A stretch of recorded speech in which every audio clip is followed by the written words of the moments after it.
th Torino Film Festival, Fred from Radio. I'm Angela Cherby, and I'm here with Sophie Fiennes. Good morning. Good morning. Director of one of the greatest documentaries of the festival for me. Oh, thank you. Grace Jones' Bloodlight and Bami, which is like a documentary on Grace Jones, but not exactly, because it's not exactly what we were thinking.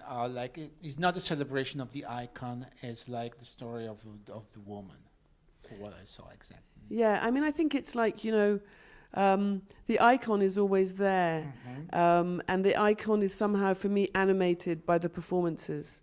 It's like, you take this fixed, still image of Grace Jones, because what is the collective image of Grace Jones? It's all slightly different. It's not necessarily, you can't say it's one. No, it's right. It's Grace. It's herself. It's herself. She's kind of, her past is always in her present. And so I decided that, if Grace Jones invites you with a camera to film her completely as she is, why wouldn't you just totally run with that ball? Oh, absolutely. Yeah. And also I feel like it's a kind of an ultimate violence on a woman to refuse to see beyond the surface of an image. And particularly when the person is so fascinating and so wonderful to be with. As a documentarian, it was just, really a lot of fun, to be with Grace. It was really peculiar for her public image to allow you to do that, because we were not expecting her to be so. She's an revealing. artist. She's a creative artist. She's not in the business of having a career to mold a product or a brand. No, she doesn't need that. She doesn't need it. She's totally beyond that. And so for her, it was an experiment. It was an interesting challenge to her to sort of expose herself to being seen. That she was the first person to kind of challenge herself. And I think, one of the reasons why I didn't immediately complete the film was because I wanted her to be sure that she was okay with it. Because she kept saying to me, I'm not in any hurry. So I thought, okay, she's maybe not ready. I think actually for her it was a point of maturity to do this. And I think it's a call to action for us to also be mature and, and explore and enjoy the tension between an immortal image and a mortal human being, such as we all are. Yeah. And actually what was weird for me was that he didn't choose to find any kind of footage of old stuff. Everything was new, was contemporary, was now. So even the live shows are her last live shows, not like the first well, ones. her performance has changed so much. So yeah, exactly. As a documentarian, my duty is to document. I'm not a journalist, so there's this fantastic one-man show. And you can see how her performance changed. And of course, it changed when she became conscious of what she was doing in her performance, that was this channeling of this sadistic step-grandfather, Mass P. Yeah. And so, it really reveals that performance is something really particular and personal to her. And once she became conscious, she was kind of liberated. And the performance has a completely different energetic feel. It's absolutely true, because I saw her more than once in my life in different ages. And last time was 2 years ago, and she was much more relaxed. She was much more fun. Maybe less precise and perfect choreographically speaking, like at the first performances, but she was more relaxed. And in your film, this is even more evident, of her enjoying what she does, keeping up a character, or a public persona, but not as aggressive and as like a feline like it was before. Probably because she realized what you were saying, that she made peace with her past. Probably. I mean, I think that she feels, well, I know she says this, she says, I'm a storyteller. So if the songs are kind of telling stories, and I find it really moving that she tells this story about her mother and this kind of split in herself of being a Jones but being a Williams, that within her family there's like, as it were, two rivers that met, the Williams and the Jones, and you know, a Jones never comes second, they always come first. A Jones is an entitled person, and a Williams is a lascivious, promiscuous, erotic, kind of wild person, and she's got those two aspects. So this is the beauty of creative invention, that you write a song, a testament to your relationship with your mother, and you know, that there's intimacy in the performance as well as in the documentary, I think. How did you work with her on building up the film? Was it easy? Was it a long process, I believe, or was?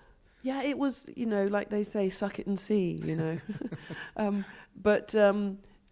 She said something great when we did an interview recently in London. She said, you know, it's like when you conceive a child, you don't know what it's going to come out like, you know. So for us, you know, we both, I think, trusted each other. We had a kind of unspoken understanding, I think, of our love of the visual world. I'm a filmmaker. She is, you know, so beautifully, creatively inventive with her characterizations and clothing, and she's a great film buff. You know, she's seen a lot of movies. And she's a sophisticated person, having worked with Andy Warhol, coming from a time when, you know, New York was on fire creatively, such as it sadly, I don't think is in the same way now. No. Well, she says that. She says something. Yeah, she does. She likes, they must be depressed. Yeah, everybody's going home at 11:30. Come on. Yes, exactly.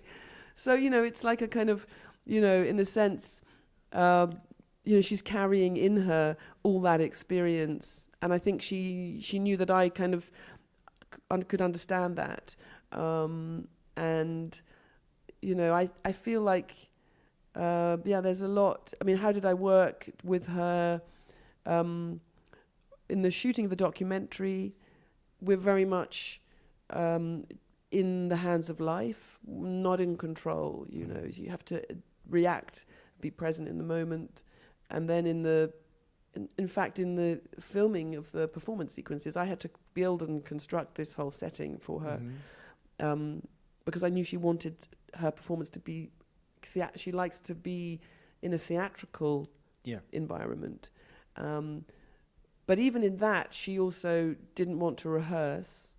So she likes the adrenaline of not knowing what's going to happen quite. And that's why the whole film being in the present tense makes sense, because it also looks not just back, as we all carry our past, but it also looks forward in that sense of, you know, when Jean-Paul Goude asks her, you know, do you see yourself being alone when you're old? And, you know, she kind of constructs this beautiful cinematic, you know, sense of a landscape, of seasons and light changing, and being, you know, still in this point of pleasure at the visual world.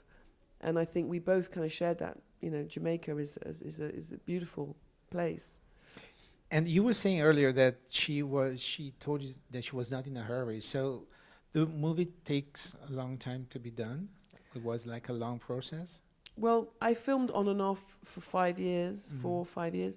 And then I was doing other films, and I had a child, and, you know, she was making her album, she did her book, and then suddenly the timing felt right, and I had to do a big process of raising the money to shoot the performance and properly complete the film. And really raising the money, you know, was very long-winded, and just the legal detail that you have to go into with the people who invest, finding investors who were going to be on board for what we wanted to do, and, you know, allowing us, you know, to be making the film we wanted to make. That takes a lot of time. And editing, you know. And editing, exactly. I like to take my time editing. This was my next question. How was the editing process? How much did you leave on the floor or the cutting room?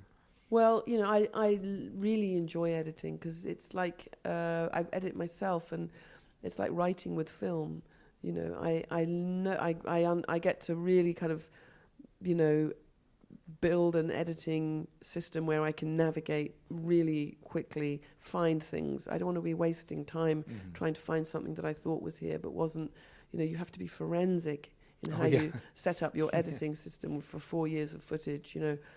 And then that was really fun. You know, that was really fun because you discover what the material can do. You know, you find relationships, echoes, tensions, paradoxes, you know, things that are kind of sort of small off-the-cuff moments, but that are just extremely funny and make you feel this sense of the sort of buzziness of life. And, you know, really, I think, as they say in America now, you know, what's the takeaway? You know, I think the takeaway is that, you know, we can be much more playful in terms of who we are in our life. You know, we don't have to feel limited, you know, by constructions of identity. But, you know, there's a playfulness. And I think most artists are always trying to reclaim that sense of possibility that you have in childhood. Yeah.